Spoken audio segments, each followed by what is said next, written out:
in the field with my students to go look at buildings and places, including museums. But the way I would describe my area is the design of the material world. So I don't study paintings or sculpture or media arts or any of those other fields. My area is really architecture, cities, and design. All right, so that's my area. I thought I would share with you today a little bit about my most recent research, which has a chapter on vaudeville theaters and movie palaces. I'm really interested in popular culture and the sort of fantastic architecture that has been used to create movie-going experiences. This is the San Antonio Majestic Theater, which was built in 1929. Has anyone ever been there? Well, then you know how absolutely amazing this space is. It's just beyond belief. And one of the biggest features of it is that this blue roof has tiny little holes in it with lights, and it twinkles like the stars. And they have a machine that makes clouds go over, and then the lights dim and the movie starts, or the show starts. So part of doing what I do is finding something that I'm really, really interested in and want to know more about. This was one of those things. But I studied the architect who made it, why they were interested in designing in this way, all of those things. But another thing that I'd like to do is situate the building or the object in its social, economic, environment context and try to understand why it looks the way it does, why it functions the way it does, why it got made. So I'm bringing you a little background, which is the Majestic Vaudeville Theater of Little Rock, Arkansas in 1910. And I'm wanting you to pay attention. I use historic photographs a lot to do my research. I look at newspapers, I read letters, sometimes I go to the site, like you saw in the first slide. But photographs are often a great tool, and I want you to notice this sign. See this? Closed until September. How many of you went to a movie this summer? Any kind of movie? How many of you had air conditioning in your movie theater? How many of you would have gone to the movie had there been no air conditioning? You would have gone to the movie even if there was no air conditioning? Yeah. You're a better man than me. Most people I know go to the movie theater to get into the air-conditioned environment, but before the introduction of air conditioning in the late 1920s, theaters just had to close because it was so hot, right? So stuffy.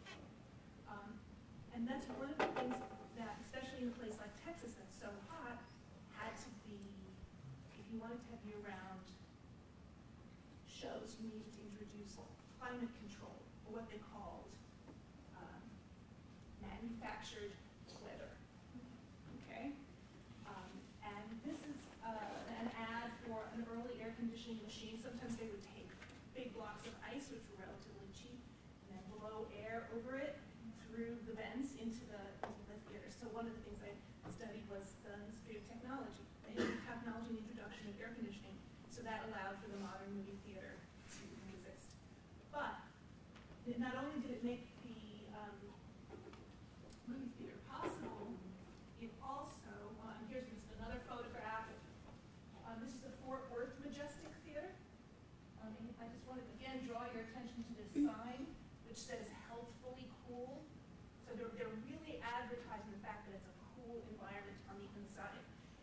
And what I became interested in is how these theaters with the twinkling stars on the inside, and it looks like the outside on the inside. The design of the theaters themselves were meant to make people feel like they were outside at a time when being outside wasn't very pleasant during the summer.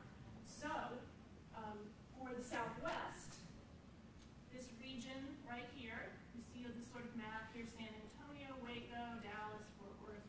This region was a circuit, an entertainment circuit, and theaters groups would circulate through it. For this particular region, it was especially important to be cool and to create this kind of environment. It affected the design of the theater. This guy, Carl Holitzel, he's sort of one of my came up with the idea of what was called the atmospheric theater. He knew his patrons would like a theater that didn't look like a fancy ballroom, but made them feel like they were sitting outside on a piazza. He wanted to create an environment where the movie theater was a glamorous, exciting place. This is long before Disneyland. Creating thematic environments, indoor environments, was still somewhat new. So he put out all of this advertisements to suggest that it was a glamorous place where you'd wear an opera gown. And he advertised on the exterior of the theater by putting palm trees on the sidewalk. You can see this is the Birmingham, Alabama, Majestic, and the show is actually called Garden Surprises. These early theaters, in the early examples, he wanted to make the theater sound like a garden. And he engaged this guy, interior designer named John Eberson, to decorate the interior of the theater like a garden. So the interior, so you look to the top, is like a trellis, a garden trellis with plants all over it. An enormous theater. Here is Eberson, the designer of the atmospheric theater.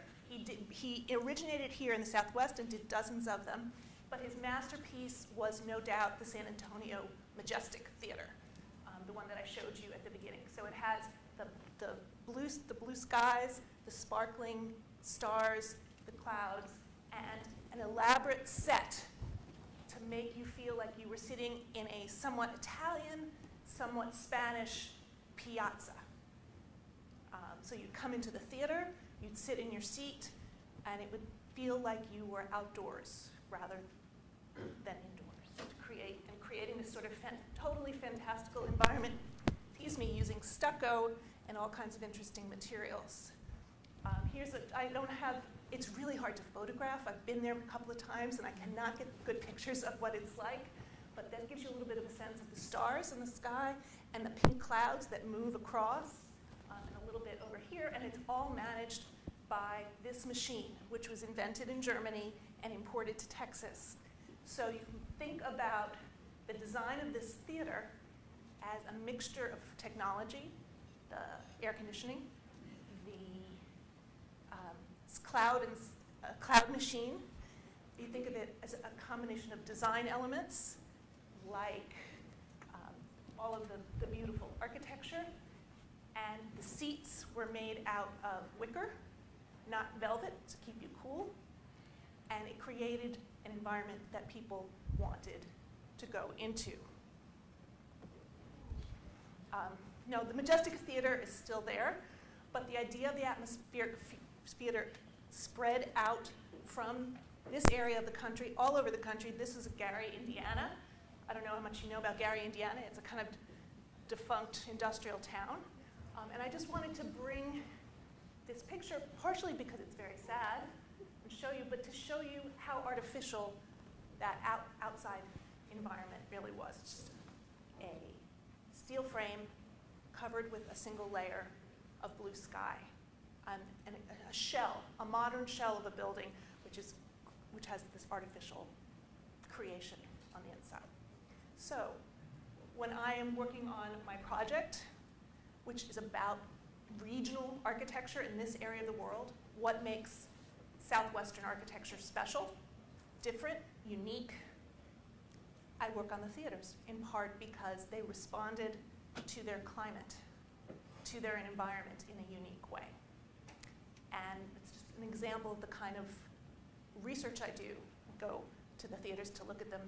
I read the papers of the people who put them up, study the photographs, and I put it all together. It's like a detective putting together a story.